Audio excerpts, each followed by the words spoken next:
गीता का 22वां उपदेश है कि कोई भी बुरी आदत खुद को ना लगने देना जो आपकी जिंदगी को बर्बाद कर दे। कहीं न कहीं महाभारत का ये युद्ध एक जुए खेलने की आदत की वजह से शुरू हुआ। सारा खेल वहीं से शुरू हुआ था। एक ऐसी जुआ खेलने की लत जहां युधिष्ठिर ने अपने भाइयों को, अपनी पत्नी को दांव पर लगा दिया।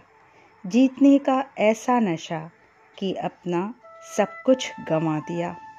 ऐसे ही हम भी अपने जीवन में कोई बुरी आदत लगा लेते हैं तो उसका परिणाम भी बुरा होता है।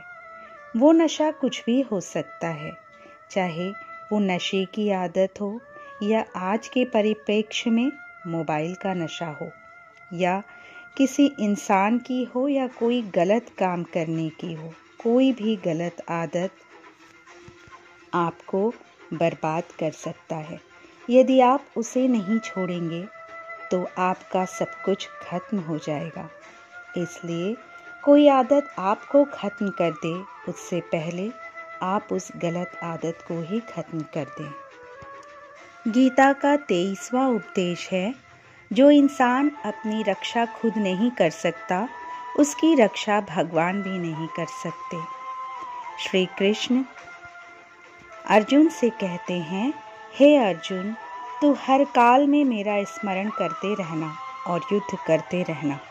अर्जुन ने पूछा कि ये युद्ध तो कुछ ही दिनों में समाप्त हो जाएगा, लेकिन आप कह रहे हैं कि तू हमेशा मेरा स्मरण करते रहना और युद्ध करते रहना।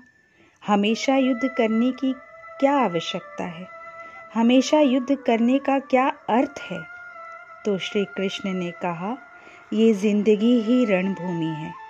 इस जीवन में सुख दुख आते रहेंगे और तुझे उसका डटकर मुकाबला करना है।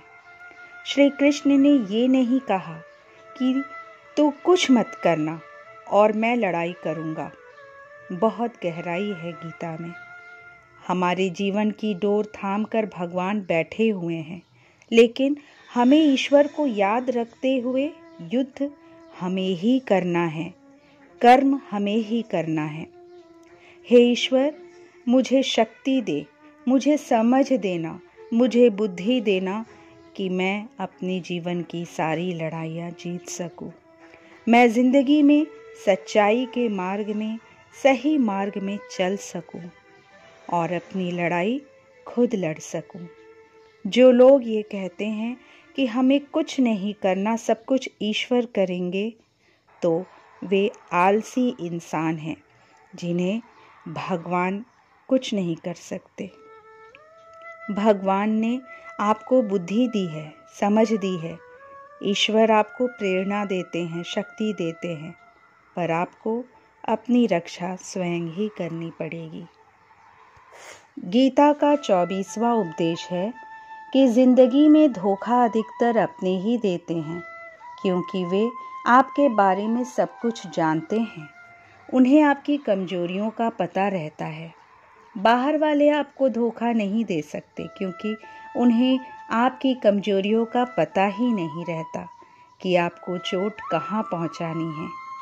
लेकिन जो आपका अपना है, आपका खास है, उसे आपकी कमजोरी की बहुत गहराई से जानकारी रहती है।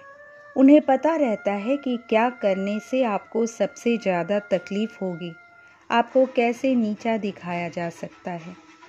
ये कलयुग है। यहाँ बाहर वालों से नहीं, जो हमारे अपने हैं उनसे ही सावधान रहना पड़ता है। महाभारत का युद्ध 2 अलग अलग राज्यों में नहीं, बल्कि एक ही परिवार के भाइयों के बीच हुआ था। सभी एक ही कुल के, एक ही वंश के पुत्र थे। दुर्योधन ने भीम को जहर देकर मारना चाहा। ना जाने कितनी बार दुर्योधन ने पांडवों को जान से मारने की कोशिश की। वे उसके पराये नहीं थे, बल्कि भाई ही थे। सारी लड़ाइयाँ घर के अंदर ही होती है, बाहर कौन लड़ेगा? हमसे सारे झगड़े घर के अंदर ही होते हैं।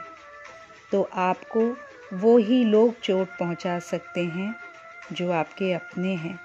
आपको धोखा वो ही लोग दे सकते हैं जिन पर आपका विश्वास है जो आपके अपने हैं।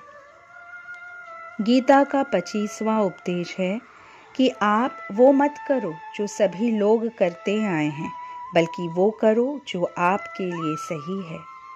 स्वधर्म निधनं श्रेय भारत धर्मो भयावह।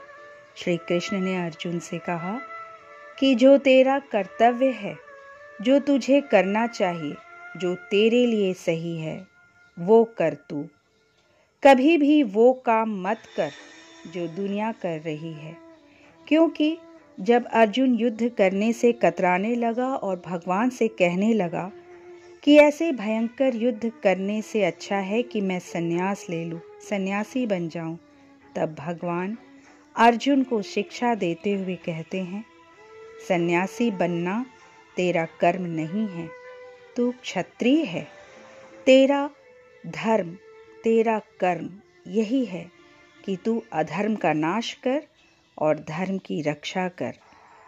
ऐसे ही हर इंसान का एक अलग कर्तव्य होता है, एक अलग ही मार्ग होता है।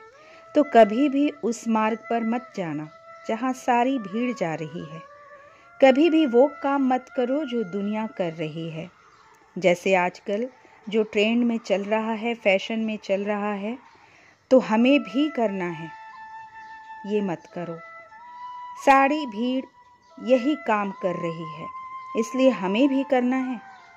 यदि आप भी वही करोगे तो सारी भीड़ कर रही है तो आप उसी भीड़ में कहीं खो जाओगे। लेकिन वहीं आप वो करोगे जो आपके लिए सही है, जिसकी आप में प्रतिभा है, तो दुनिया की भीड़ से आप अलग नजर आओगे।